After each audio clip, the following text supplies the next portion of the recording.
was a champion last year, so it's a very good factor to add towards a team. Yeah, that's true. Is there any other reason do you think that's concrete that people are kind of putting LGD on a pedestal right now? The young plus old combination. They have new player, which is maybe their mid player, and they have experienced players, which is Xiao 8, and the rest of the 4 players are all very experienced, except for maybe.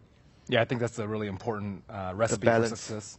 Yeah, like Arteezy and Puppy, for example, and I like a lot of these teams just have super new players, Sumail and Fear. Yeah. I mean, the mid players are all new. Yeah, Ketchikimba. Huh. Yeah, now that you guys mention it. Yeah, of course, you brought up parts of Team Secret. I mean, that's no surprise. Everyone has been talking about Secret for quite some time. But yeah, what about EG? I mean, that's kind of been a contention, especially in the West, right? EG versus Secret, who's eventually going to win out. Recently, Secret's definitely been on top continuously, but EG's had their fair share of success this year. Where do you think EG's going to fare? I think they're pretty much a safe bet for top 8. For top 4, I think they're very likely. And then top 2? It's difficult to say. Yeah. I think, of course it is. Like that's the easy answer, right? But I would personally say EG. I don't really want to name a top 2 at all. Fair. I'll name a top 4 for me, and then fair enough. Whoever places where is really difficult. I think Secret's going to be there. I think EG will be there. I think Vici Gaming will be there. Okay.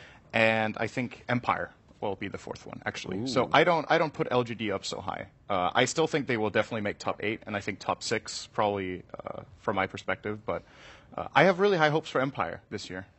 I think this is going to be their time.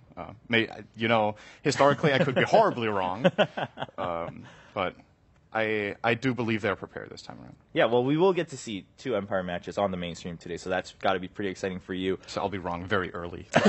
Yeah, we'll find out. Yeah, but I mean, in general, even at ESL in Frankfurt, people were saying it was a little bit of a surprise Empire couldn't make it through and show up to play, of course, at the main event. But there has been a lot of high expectations for the team, I think, not just from you, but from a lot of people that have been following the team quite well. But again, I think you bring up a good point. Of course, first of all, it's top 16 in the world, like for TI, every time you know it's going to be the top tier of the top tier Dota. And at the same time, we discussed this yesterday, right? 2 weeks of events. It's very different from whether it's a 3-day line event or like a 3-month season event.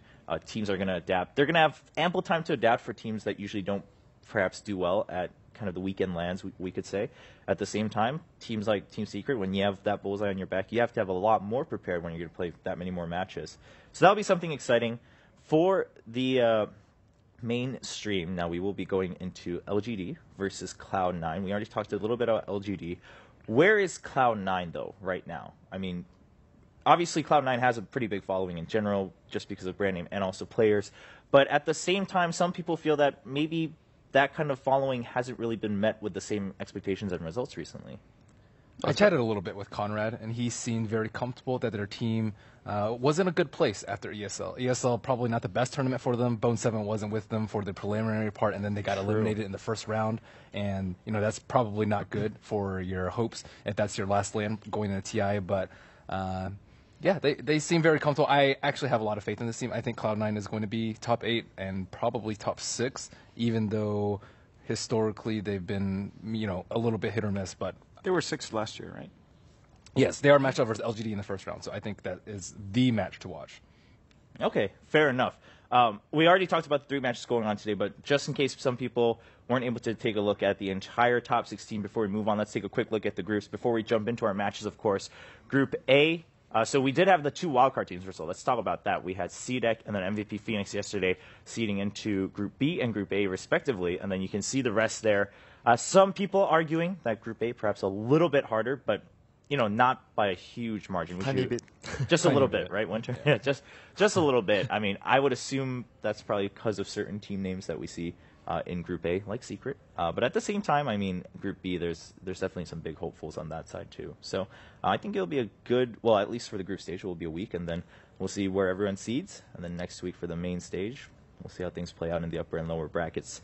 So going back to Cloud9, though. You were saying, all right, overall, I mean, obviously different scenario than the other lands, especially very recently. Said Conrad feels a little bit better. Winter, what do you think about Cloud9? I think they are a team that, for me, strikes me that they are in the middle of the pack, the middle of everything. But at the same time, they have the potential to be at the top or something might go wrong, and you know. I think that's for a lot of teams, though. I think the variance is just really it's high. really difficult to say for them, but I think in general, I would like to have this feeling about Cloud9 that they're actually in the middle of the pack, probably top 8, like 6 to 8 would be fair for them. Okay. But they have the potential to go up, right? Like or if down. they really show up and they could really reach high. Now, Ben, you were mentioning that. Okay, speaks for a lot of teams, right? Some teams are going to show up super hard. Some teams may have flops, and that's unfortunate. Are there any teams that you can say definitely stand out because they're much more stable at a higher than average level? EG for sure. Okay. I actually think EG can take a lot of games off Secret. The few times that we saw them meet up, ESL, Dota Pit, EG was able to take a lot of games, and that's no small feat considering Secret has this impressive run during 2015. So I view them as one of the most consistent teams, and they might not be as wild in their drafting as Secret, but they're just so good at what they do. Even if it's predictable, it's still very hard to play against. Yeah. And in addition to that, so the whole matchup at ESL, which is of course the last time we saw EG playing against Secret, at least in a LAN setting. It is the last time we saw them play. Yes, in a LAN setting for sure. That series went to 4 out of 5 games, and I think the 4th game EG actually had under control, and then they made a crucial mistake, and Secret took full advantage of that. But that series could have easily gone 5 games, and then who knows, right? I think those two teams are very closely matched, even though Secret has won the last couple of times. So I would definitely agree. Secret and EG are the two standout stable teams.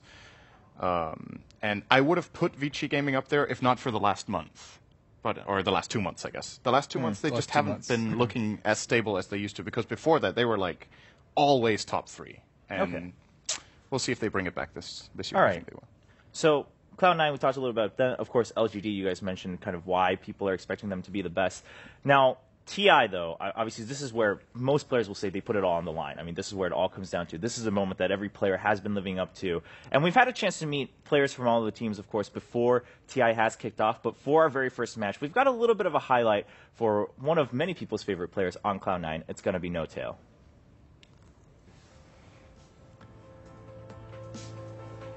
Johan started very early as a child, almost just walking. He played Game Boys.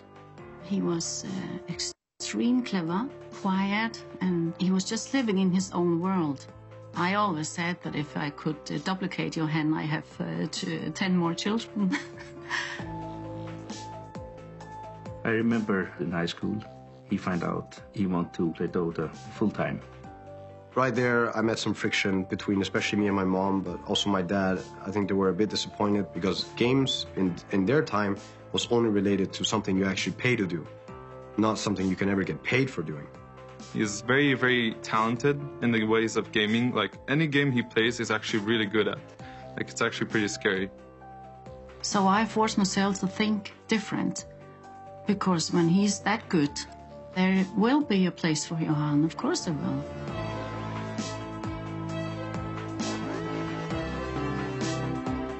In a game like Dota, you need to have a clear mind to do the right decisions. I admire how calm he is all the time, and he's very good at not only looking at his perspective, but others as well. For all the new players, I'd only suggest that you try to understand other people, try to learn empathy. This to me is what can make a really talented, great player an amazing teammate to have. Normal people do have this filter, and they only say what you want to hear, but that's not Johan. You always got the truth when you're around Johan. And he always makes time for me and his family and Pumba. He loves his dog very much. He never get a dog because his father says no. But when Johan was 15 years old, his mother said, now you will have your own dog. My dog, Pumba, he taught me like what I am. In today's world, it's all about presenting yourself to be something that you probably aren't. Like you're not this person that goes to party every weekend, but you want to look like this person. You can't do that kind of facade to a dog. You can't be fake. My biggest inspiration is Cesar Milan, the dog whisperer. A lot of people laugh when I say it because it is kind of a funny nickname that he has. But then again, people laugh at one of my nicknames, so we got that in common. What nickname do people laugh at of yours? Big Daddy. At the moment, I'm being a bit selfish because I put my heart and soul into Dota, and I'm doing it mostly for myself because I feel like I have to be able to achieve my goal. When I picked him up last year after TI, the first thing he told me that I have made my decision. Next year I will be a part of the final. Sorry. He wanted this since he was a little boy, and I'm gonna cry. I just love him so much, and he has to go for his dream, and I'll be there supporting him. Every time you generally just reflect back, then you also ask yourself, is this really important? I think it can be. I think it can be great to have won TI and to have set the goal and to have reached the goal. I think I would be feeling very, very empowered, feeling like I could do anything.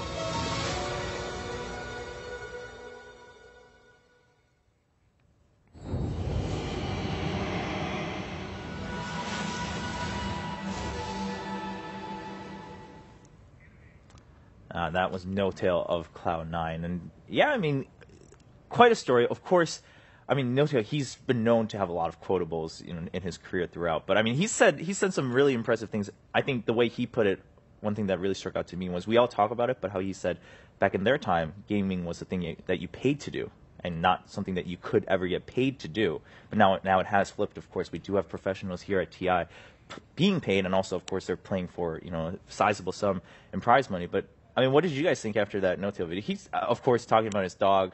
I mean, he's a likable guy after that video. He's such a good role model. I think the overall vibe that I got from the video is like very happy. Everyone around him is just, very exuberant and relaxed and calm and happy, and that's just a great thing to have in a Dota player. Yeah, absolutely. I mean, Winter, anything strike to you about No Tail's video? Well, when we first started playing, everyone was like walking in this tunnel, and you have no idea when the light is going to come. And that's how we all started. And right now, like in the video mentioned,